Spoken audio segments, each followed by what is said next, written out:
What's up, you guys? Take two, but now we are live on YouTube. I'm working with the software that we use on Listen Ya Boy and the Holy Smokes MMA podcast, trying to do a dual stream. That way people on Twitter can discover us. But by God, I am here with one Alex Pawlowski, who can't actually see me right now. Nope. Riding blind. You're riding blind. I don't even know if people on Twitter see us right now, and I don't give a shit. Let's just do it anyway. I don't give a shit. We're doing it. It's 11:25. It's time to do this show.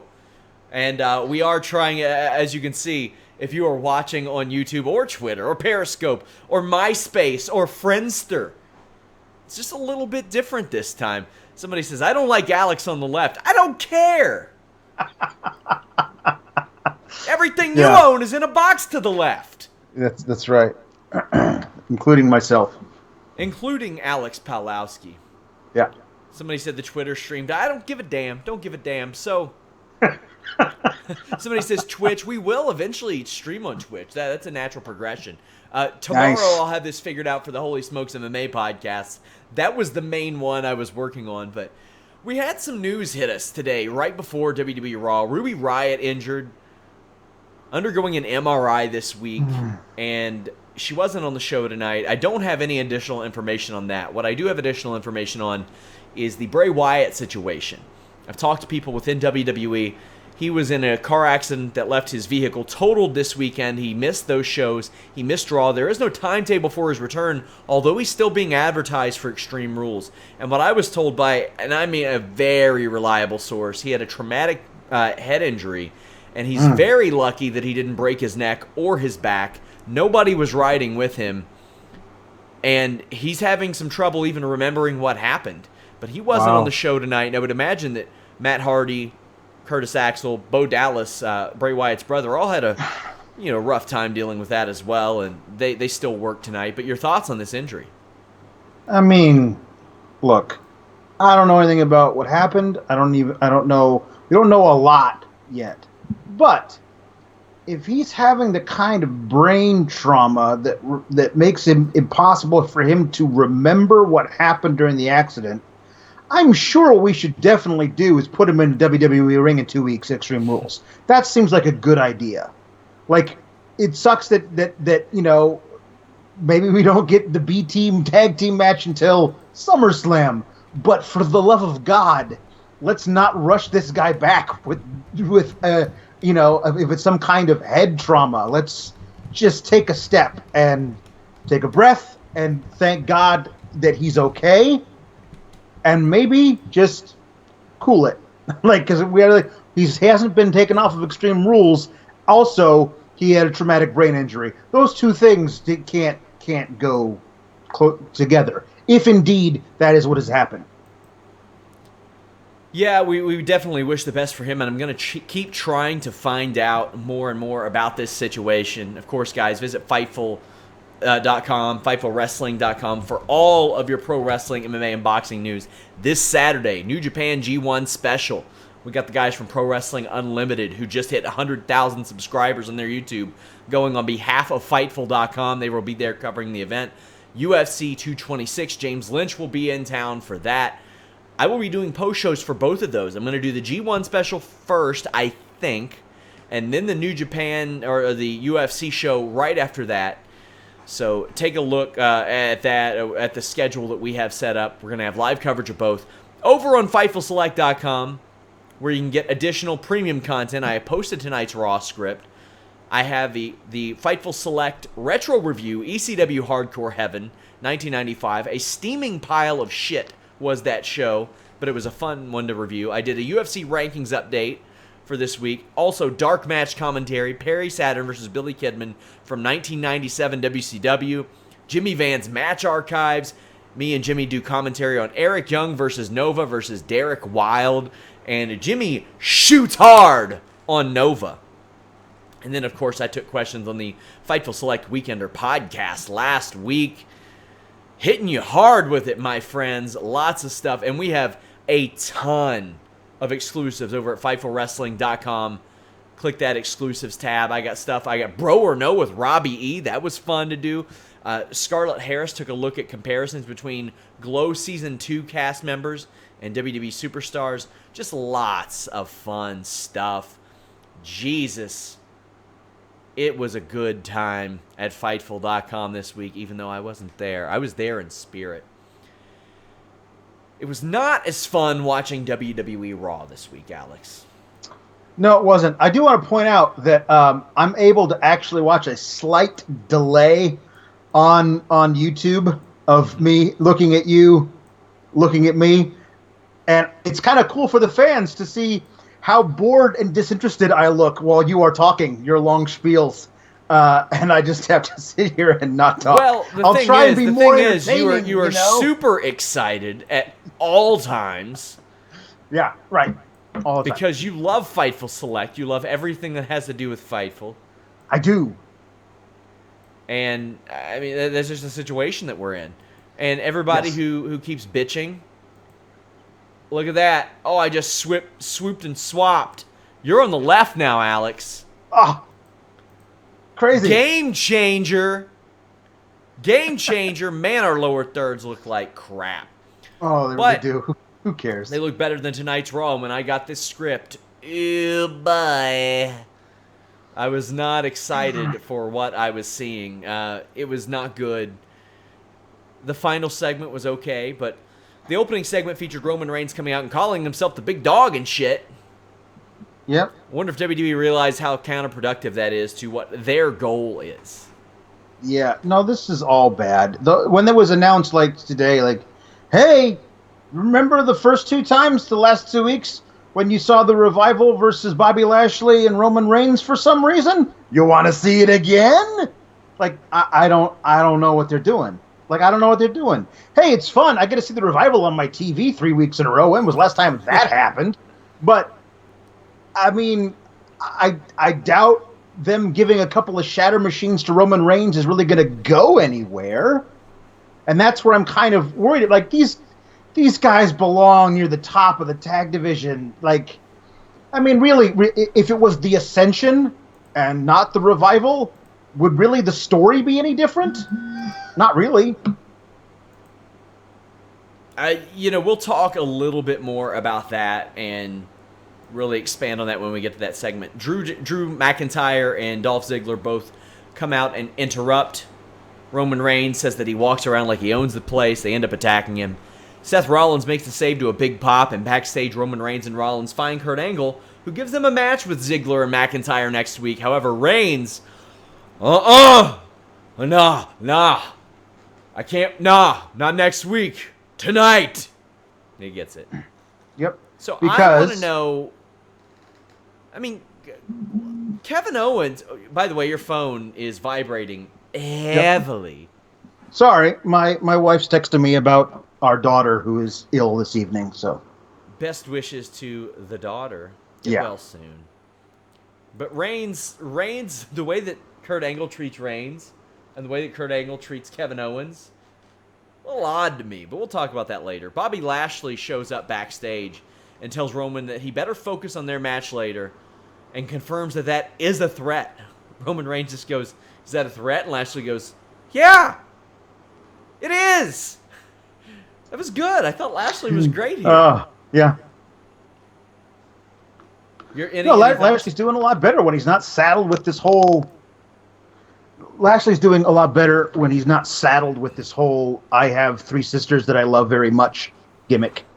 I like that a lot. I don't understand why Kurt Angle is like, listen, I'm putting my foot down. This is it. This is the way it's going to be. I've made the rules. This is how it's going to be. Okay, Roman, you've mildly complained to me, so I'm going to change everything.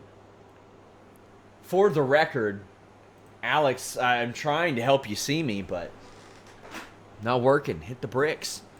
So, we get our first match. Curtis Axel defeated Matt Hardy. They note that Wyatt is injured, didn't specify how, the severity, what happened. The B team mocked the leader of worlds. This is getting old fast. 3 weeks in, getting a little sick of it. Am I alone in that? No, I'm kind of done with it. I mean, they're hopefully moving towards some kind of a, you know, match we've been wanting. You know, I mean, with this whole Bray Wyatt thing, who knows? We're having some connection issues. Water. Alex, we're facing some connectivity issues with you. There's some basic back and forth action that get things kicked off. I'm pretty sure all three of these guys, like I said, had a bit of a trying week considering the Bray Wyatt situation and how that all unfolded. Curtis Axel using that Mr. Perfect neck breaker, though, brings a little bit of a tear to my eye and warms my heart a bit, Alex. This match heated up. Hardy hit that side effect on Axel on the apron. Then in the ring, the crowd was into it. But then Hardy hits the post. And then I am hit with the unfortunate news that Wikipedia is doing away with wrestler move lists because I went to go look up what the hell Curtis Axel's finish name was because I don't remember. Because he hit it, and I'm like, hey, Yeah. hey, say, mate, what do you call that move? I can't find out anymore. I thought this was a pretty decent little TV match, and more than what I expected out of these two. Yeah, certainly. I mean, they're making do what they have with Bray on the shelf. It has been some time since the B team won that battle royal to get the #1 contendership, and so it just feels like they're treading water. Like the next 2 weeks before they finally have their match, if they indeed have their match, it's going to feel even more interminable. Yeah, I'm with you, and I feel like they've been diluted so much. Just, I mean, for the history of the B team for one. Then there are other teams that you know would probably serve better against the Deleter of Worlds. Then you have other tag team matches being held to a higher standard, and all this. I just think it really does a disservice to this feud, and I don't know what could do a service to this feud besides go ahead and doing the compound thing. We get counseling. Bayley and Sasha Banks are both shocked to learn that they have 10 a.m. sessions, Alex. Okay, listen, how is all of us last week knew immediately that Bayley and Sasha would be attending counseling together, and everyone was talking about this all through the week on social media, and yet they were somehow just shocked and chagrined to find out they would be attending counseling. They thought they would have mandatory counseling sessions separate of each other. I mean, I don't understand how they think we are to believe stuff like this. It's a really relatively minor, stupid thing, but like, at some point, the smallest straw is going to break that camel's back, and we'll have absolutely no credibility for the WWE at this point if they keep treating us like this. Like, no one is that stupid. Stop it. Dr. Shelby is back. A lot of people kind of predicted this would happen. I get the impression we'll probably see a little bit more of him considering the Team Hell No reunion. He wants Bayley and Sasha Banks to pretend to be each other and let their feelings out, which results in them mocking each other and doing it in a way that really targets the monotony and the tedious just bore of their characters. I wonder if the WWE writers who wrote this realize that they're mocking their own absence of creativity for these characters. They wrote these characters to emulate each other and say, we suck as characters. Yep. We are shitty television characters. We're boring. We do the same stuff. The stuff we do is stupid. Why the fuck you watching us? They wrote this shit. Yeah, this reeked of like the old trope of, man, I hate this job. I just want to get fired. I know. I'll write the most blatantly obvious thing about how much this whole thing sucks. And when they see that I've written this, they'll have no choice but to fire me. Nope. They think it's great. That's great work. That's dead on. That's exactly how we want to treat our audience. Sold. And it just, gosh, really bad. Just really bad. And I felt so bad for Sasha and in particular Bayley to be like, seriously, we finally have a chance to have this feud with each other that we've been wanting, that everyone's been wanting forever, and this is how it's going. We're gonna have a little yelling match with Dr. Chef Tate segment, whereas we could be having matches every week. Nope. Yeah, it was lame. It was cut a bit short in my estimation. I was hoping there would be something that brought it back around. There was really nothing. Authors of Pain. Well, go ahead. Didn't we get a to be continued? Didn't we get a to be continued title card? More of this shit. More of that next week. Yay. Authors of Pain defeated Titus Worldwide. Bearded Apollo Crews gets his ass kicked, which includes a pretty nasty assisted dominator from the Authors of Pain. Razor heaves Crews across the ring. There's a suplex into a powerbomb neckbreaker on Apollo, but Titus breaks up and gets tossed into the turnbuckle. AOP went with the last chapter, but they did two moves that were way cooler than the last chapter right before that. Yep. I don't like it, Alex. Somebody thinks that's a really devastating finisher, and it's not. It'd be kind of a cool little move that you did along the way, I guess, but it's not. It's an assisted clothesline. It doesn't even Here's the thing: you have another team on your roster now, another heel tag team that does essentially the same thing with the zigzag Claymore combination. I mean, it's basically the same idea. One guy pulls a guy down as another guy hits him from the front. And that version of it is so much cooler looking than the last chapter. Yes. Whatever the zigzag Claymore. Like that. So you can't have the two things happening on the same show because one will look much worse by comparison.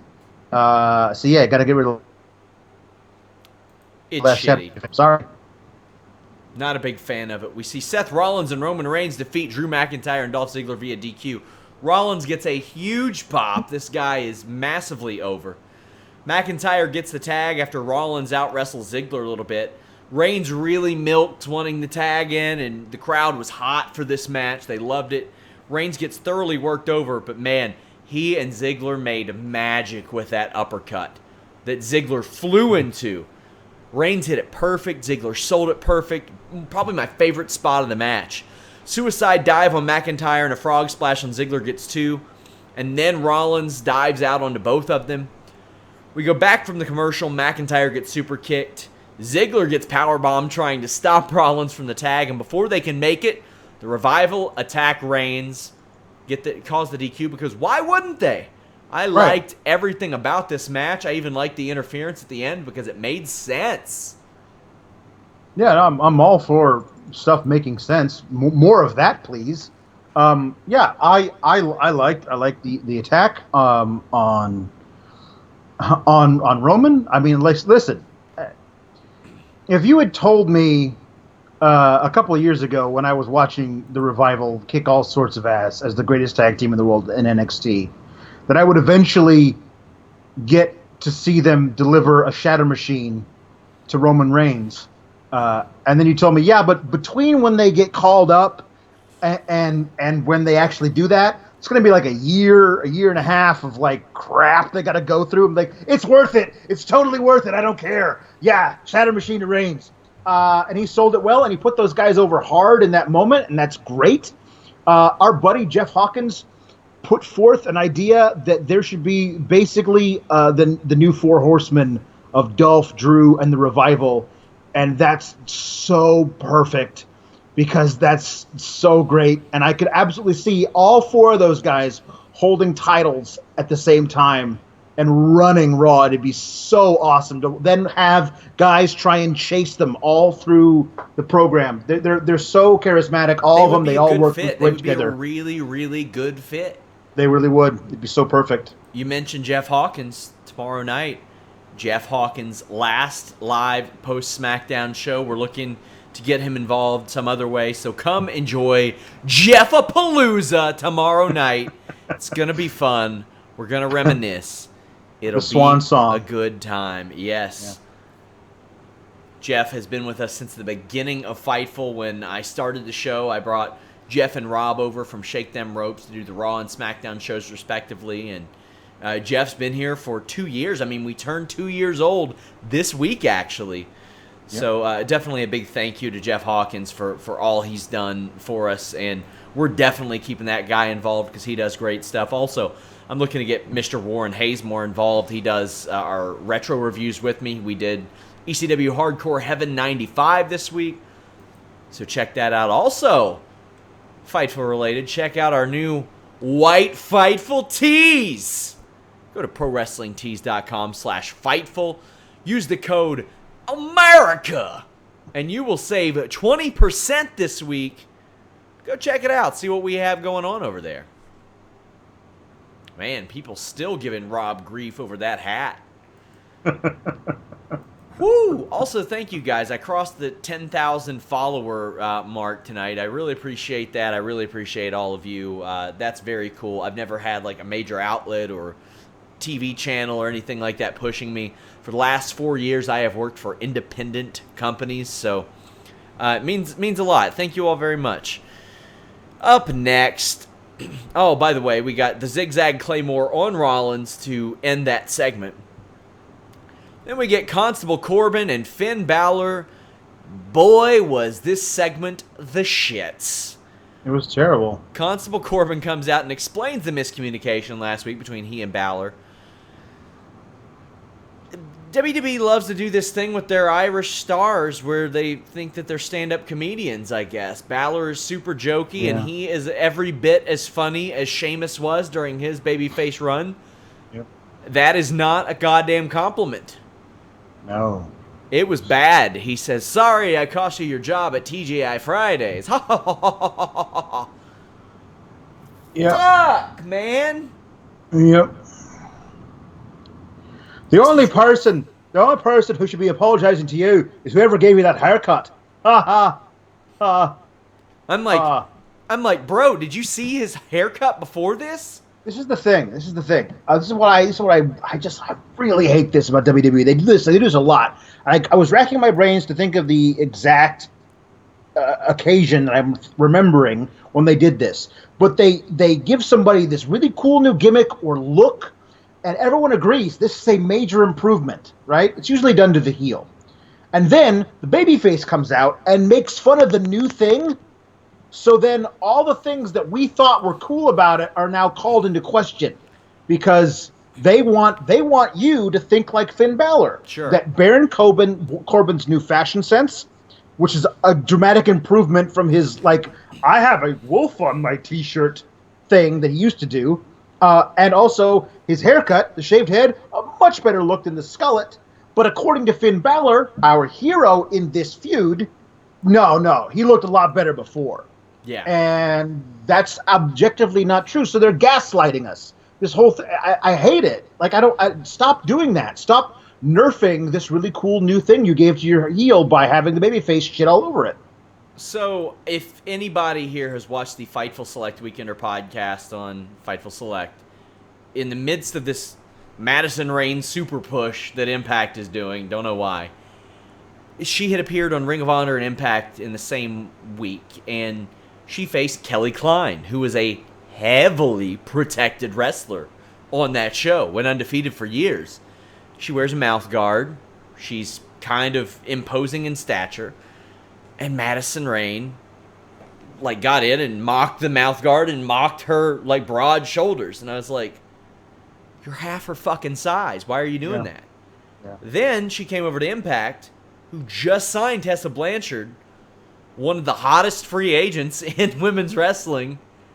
And after a promo where Tessa Blanchard, quite frankly, killed it, did great, Madison Rayne was just, wow, she seems angry, and negated it. And I was like, what? What are you doing, mate? That happened tonight with Finn Balor, only it wasn't one little motion in the ring like Madison Rayne did. It wasn't one little line. It was sustained. and we were subjected to it for several minutes. Oh, it was terrible. It was miserable. Corbin calls Balor small, by the way. Ooh, shit. Yeah, no. It also totally nerfs Baron Corbin's newfound power.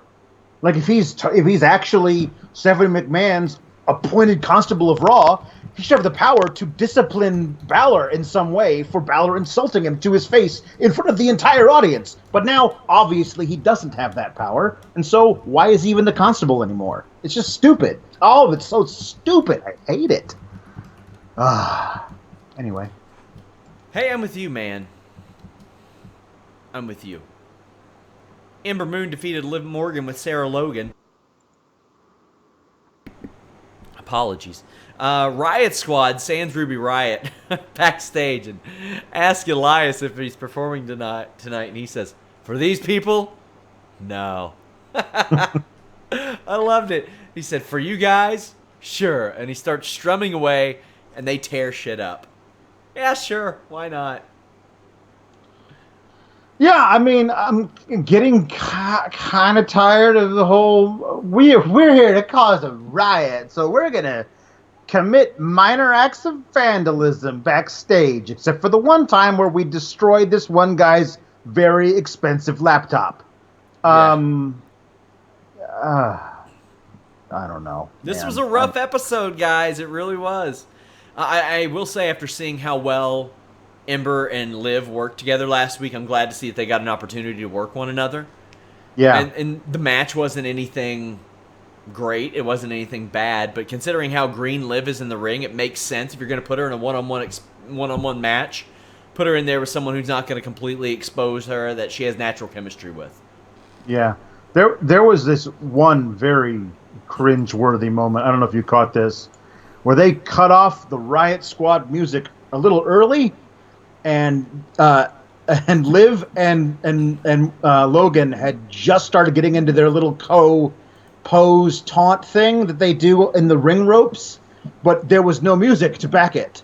So it was just done in front of utter abject silence. Oh yeah, it was sad. And it was like, oh man, Ruby has been tearing it up, and I mean, like, she's absolutely the glue of this whole little triumvirate they have going on. Real big hit to that roster. I mean, it's a huge hit to the roster, but it's death to Morgan and Logan if they don't have her leading them. Like, what do you do with them? They can't exist on their own.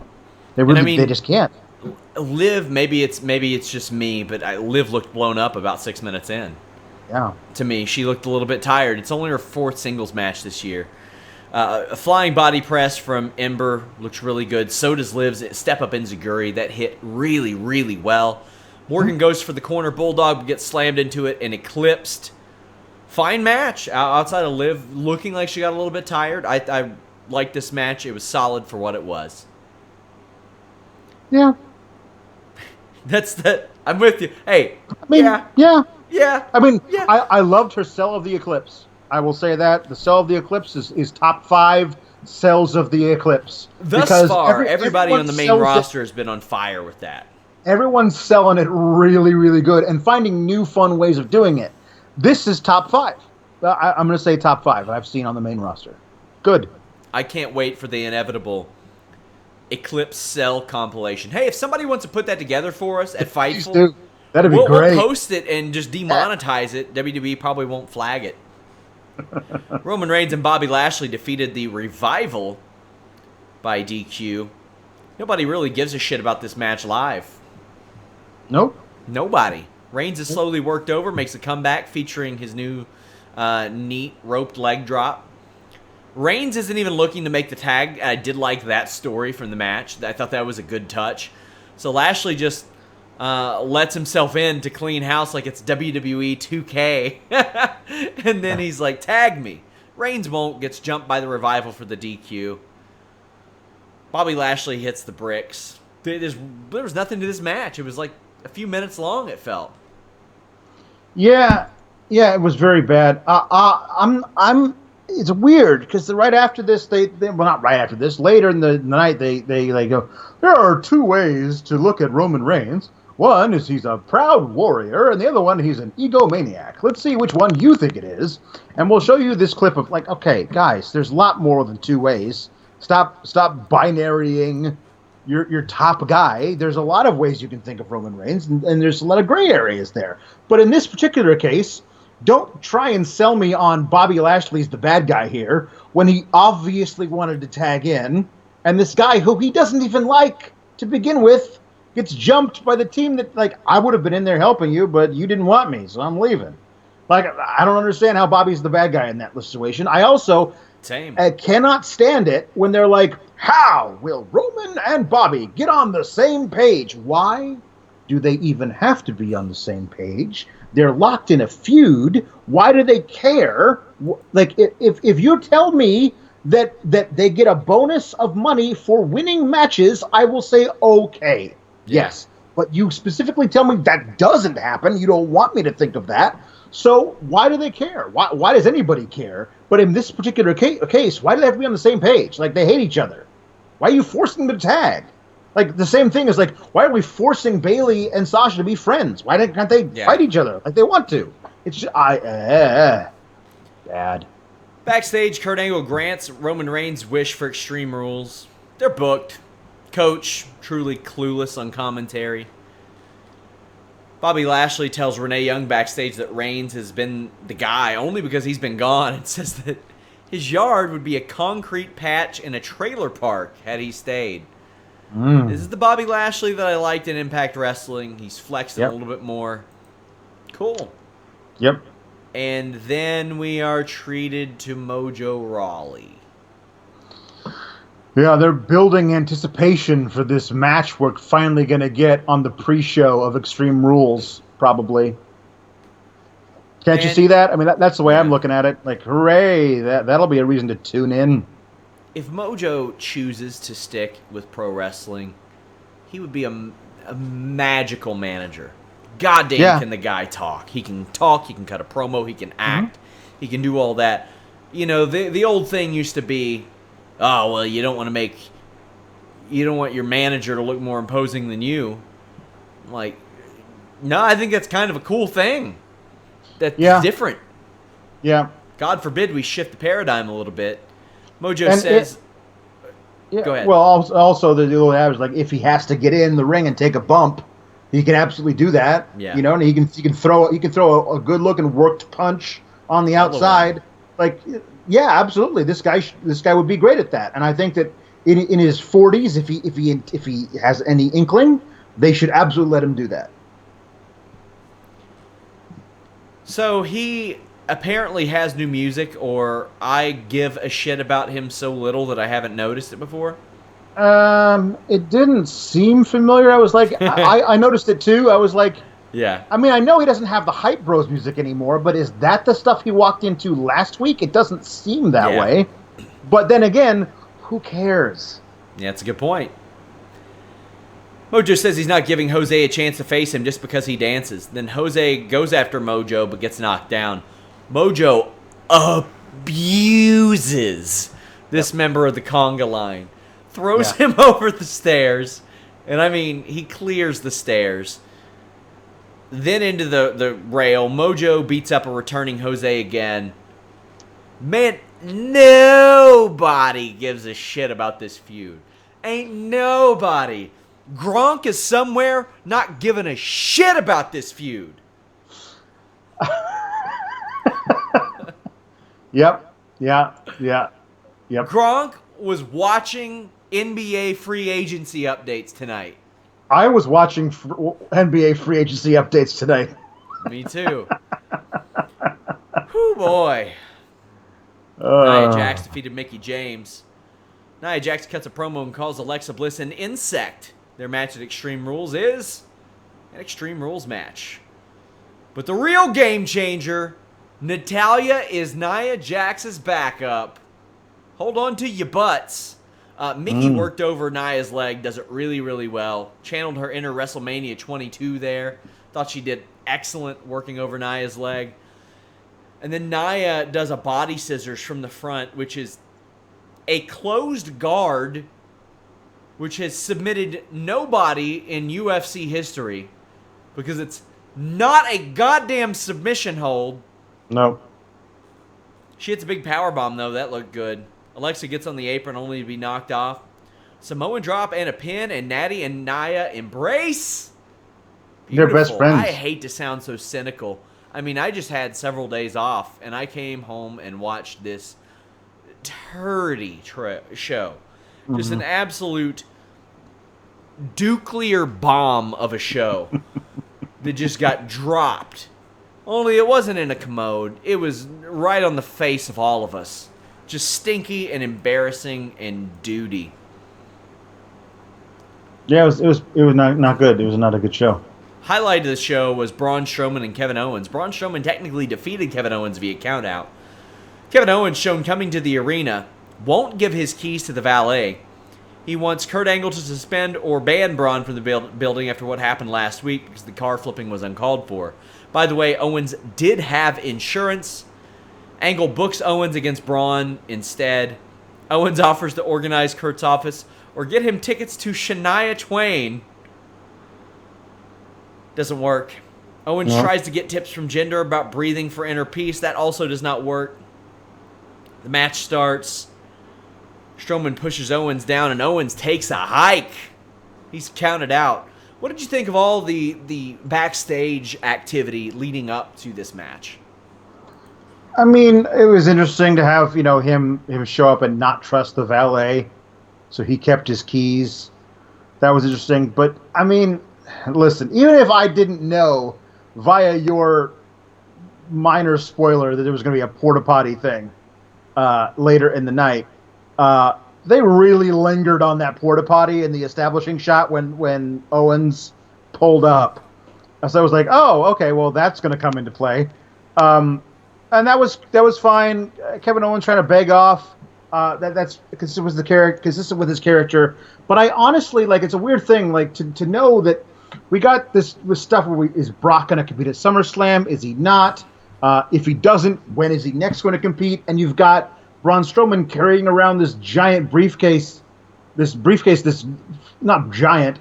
This weird green briefcase that he can't use because they're not going to let him use it unless Brock's in the building, and he's never in the building. And Explain to me why the hell he's not using it. It's God, you have to say, you just come out and say, because everyone who pays attention to your product, WWE, your strongest fans, knows in the past people who've had the briefcase could set a date for a match, and the champ would have to show up. That's something has been done in the past. Say now that rule has been changed and they can't do that anymore, and we'll forgive you. Just do that. I mean, I know it's a lie, but at least give us that lip service, because it would follow the trend of Brock as a prima donna, right? Sure, absolutely. The narrative they're trying to push. It would be great if he tried to do it and Paul Heyman showed up and showed, here it is, a clause in the contract I made sure they put in, that he won't have to subject himself to that. He's got to be in the building already for you to use that, Braun. And guess what? I don't know where he is, and he's damn sure not coming to Raw next week. That'd be great. Have that be a thing. But no. And it's really in line with that use other people that are over to make Roman Reigns more sympathetic thing, because they want to go the Reigns Lesnar route, and that they want the heat by association, essentially. Yeah. Here's the thing. If they had Roman win the briefcase, he absolutely would show up the next night and say, okay, Brock, I got this. I'm calling you out next week on Raw. And everyone would be like, oh, Roman Reigns, isn't he a great fighting champion? Yeah. That's what they would do. But they can't let Braun do it because he would look more like the guy that he already looks like than Roman Reigns, and so they can't let him do that. Kevin Owens seeks refuge in a porta potty, which Braun Strowman finds and duct tapes shut. He then, for some reason, it's got a rope on it, which the thing barely fit through the door. This was almost catastrophic, Alex. Yeah, no, this was really bad. My favorite part of it felt like 10 minutes that it took him to drag it into position to push it over, was where he pulled it up the ramp and it got to the top and nearly tipped over. before it was supposed to. And you could watch Braun panic and try and stop it before it tipped back over. Because we can't have this thing tip over before I tip it over. It was just the most ridiculous thing, and it didn't.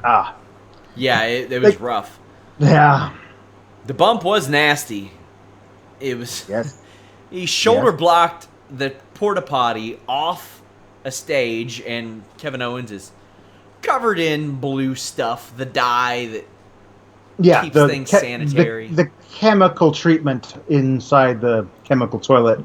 Now, what do you think the odds are that it's possible? Because they really specifically set it up where the door was facing away from the audience, that it's possible that he could have slipped out and they knocked it over without him inside it, and then he rolled into frame to do the blue thing. Like, I mean, it called to mind. I mean, it wasn't as obvious as the Romans definitely not strapped to that gurney moment from, like, I guess almost 2 years ago. Yeah, but in my estimation, I think that made it even funnier because Braun was able to throw that with such reckless regard.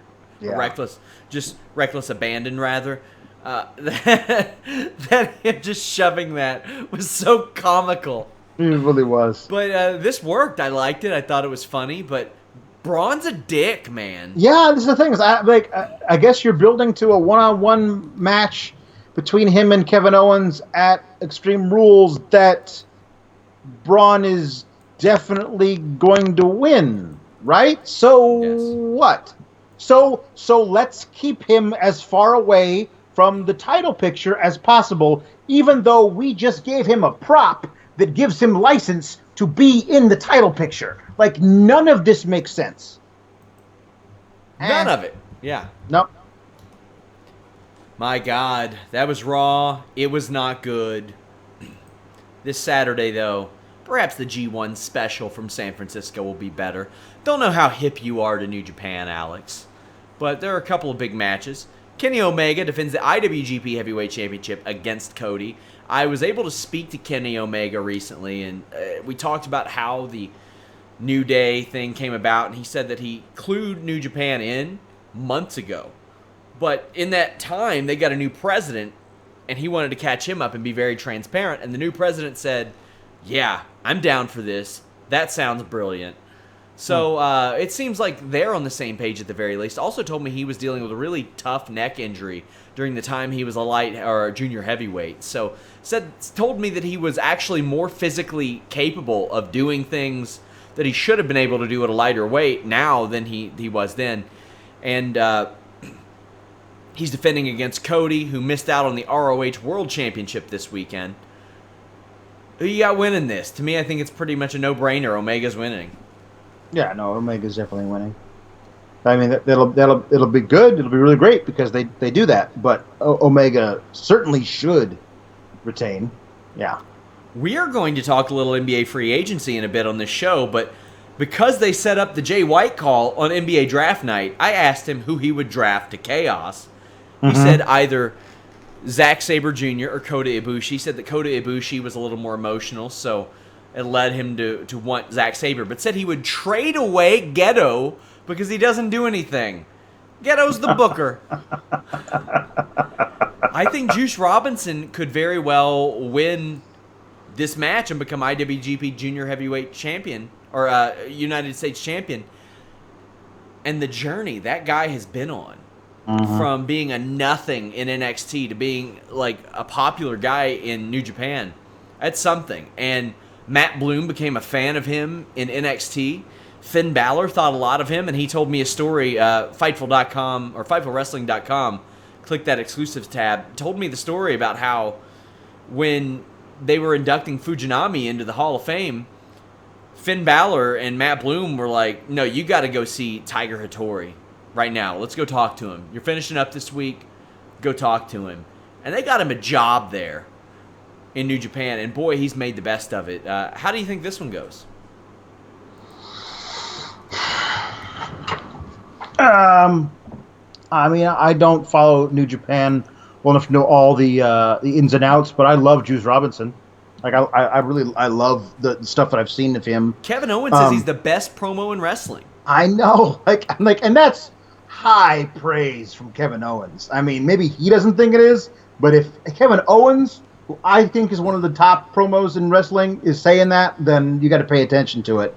And yeah, I remember him as C.J. Parker, the hippie free love guy in NXT, and to think that guy who really wasn't anything at all to write home about, like he wasn't anything to write about, and now he's killing it in New Japan. I'm totally rooting for him, that's for sure.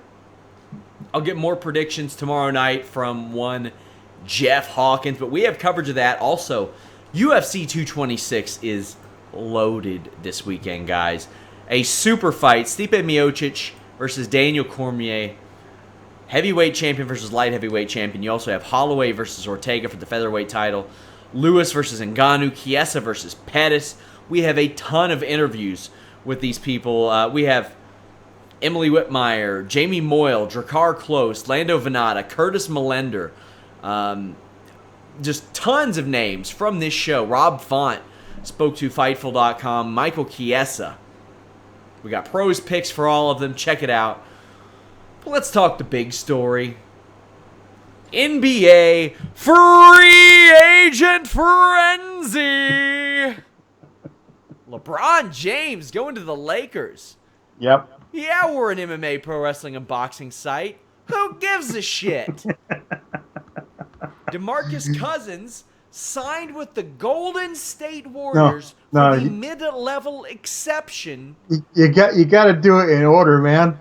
Like LeBron James goes to the Lakers, and everyone's like, "Oh well, you know the Warriors are still going to win." I'm like, no, wait, he's playing chess. Wait until you see who else they sign. And they turn around and sign Lance Stevenson, JaVale McGee, and Rajon Rondo. And I'm like, oh yeah, that's a pretty great chess move. Those are decent pieces. However, Rajon Rondo for $9 million. But keep in mind, Julius Randle, they renounced his rights. Yep. He went to the Pelicans where Rondo was making significantly less last year. Yeah. And is getting paid the same amount as Rondo next year and the year after. Yep. The Pelicans got Randle for a song. Yep. He's going to fit in great with the Pelicans there. Oh, they need him now that Boogie's not around. And the Warriors picked up DeMarcus Cousins, who's likely going to miss time because of his Achilles injury. He's going to be out until February, but who cares? February, but they signed him for the mid-level exception. He's going to be able to come in, make some money, probably almost definitely win a championship. Mm-hmm. And then he's going to be able to prove that he can fit in almost any role. He can fit as a star. He can fit as a secondary star. Oh, maybe he can fit as a fourth or fifth star. Right. However, and then, by the way, he's getting paid next year. Yeah. As a Kentucky Wildcats fan, I'm a Bulls fan. They've got some money. You wouldn't know it. You wouldn't know that they've got like $20 million cap space. Nope. You got Zach LaVine hanging out there wanting 16 to 20 million. Okay, you could fit in a big signing there and then sign him with your bird rights. Jesus. I don't know. I'm pissy about it. But anyway, the Lakers, apparently LeBron said he's in it for the long run anyway. And it does seem very much like they're setting up for next year to sign Kawhi Leonard because they're not giving up all these pieces for Kawhi Leonard. Yeah. Right now, the Spurs would be very lucky to get Lonzo Ball, a pick, and another youngster for him. And Luol Deng. Yeah. My God. Kawhi Leonard has said privately, apparently, he's willing to sit out the entire season. And that's horse shit, just so he could be a Laker. And I'm like, wow, man. That's shitty. All right, that's not okay. I don't want him if I'm the Lakers, and he does that. Oh, that's the whole thing. Is the Lakers don't care. They don't care about here's the thing. I mean, they don't care about. He was a bad teammate in San Antonio, so we don't want him. Is definitely not the Lakers' way. You know what I mean? So yeah, okay, fine. They're like, no, we'll wait. And this is the thing about LeBron. LeBron, he got his championship in Cleveland. I don't think he knows he has no shot at beating the Warriors before they got Boogie. He's just there in LA. Listen, he's going to be a billionaire several times over. because he also has this production company that makes TV and movies and stuff. And he's gonna roll out of meetings in Hollywood and pull up to the Staples Center. That's what he's gonna do for games. Like, he's not gonna. What's he there for? He's there like, okay, I'll play out my career, or maybe he won't. Like he said, he wants to play with his son, which is like crazy. But my favorite part of all this stuff is which people would be who after this contract. Right. My favorite part of this whole thing is people who thought that he might be going to the Clippers instead of the Lakers. Piss off! I know. And my favorite part of this whole thing is yesterday, during the whole LeBron thing, there's a tweet that pops up on my timeline. The Clippers ownership group and all top brass fired up the private jet to go fly to Anthony Tolliver's house to secure Anthony Tolliver. And yeah, Braun was definitely going to go play for the Clippers. Definitely. Yeah, he had to play with Lou Williams. So bad. So bad. By the way, Anthony Tolliver signed with the Minnesota Timberwolves, so the Clippers missed out on him. The Clippers also didn't get their man. Re-signing with the Timberwolves, Derrick Rose, who, as a result of signing for like the league minimum, gets $14 million from Adidas. Oh, Adidas is going to be kicking themselves so hard. I'm an Adidas guy. I love Adidas, but there's no way they're moving a Derrick Rose shoes now. Well, they are in China. Apparently, they legit sell like crazy in China. He is a megastar in China. Steph Marbury's a megastar in China. Don't come with me with he's a megastar in China. Well, Steph Marbury made a lot of money in China, too. That's true. So, That's true. Shit. Let me be a star in China, yeah, and I'll tell all you Americans to piss off. I'm just saying. Sorry, guys. China loves them some Minnesota Timberwolves point guards. They love Steph Marbury, Derrick Rose. They probably love Ricky Rubio, Johnny Flynn. Pooh Richardson going all the way back. Oh shit. So Dwight Howard's still out there. So the Kawhi Leonard situation, it's funny because like Lonzo Ball, okay, apparently LeBron James likes his game. Lonzo Ball was at one of the he was legitimately the statistically worst rookie ever. Mm-hmm. He can't shoot. He can pass. That's it. Mm-hmm. He's got some creative passing. That's okay, but you know who's got creative passing and can shoot better? Rajon Rondo, and that's something. When I'm telling you that Rajon Rondo can pass or shoot better than one of your top picks, so I was like, you know what? If he ends up going with Popovich, maybe something good can happen. Because I mean, shit, Popovich can turn me into a 10-minute-a-game player. I think he's that good. I've got a big question mark about Luol Deng because they're probably going to use the stretch provision. But if he stays with that team, I'm like, you know, I just get the feeling he's going to turn into a role player. And that's a good thing. But if he goes to the Spurs, I'm like, God, they're going to get 40 minutes out of him a game. Because that's what the Spurs do. He'll play until he's 45. Ginobili will still be there. The core will be Ginobili, Parker, and Luol Deng. Yeah. I'm ready for it. And Aldridge. All just coughing up dust. I'll tell you what I'm ready for.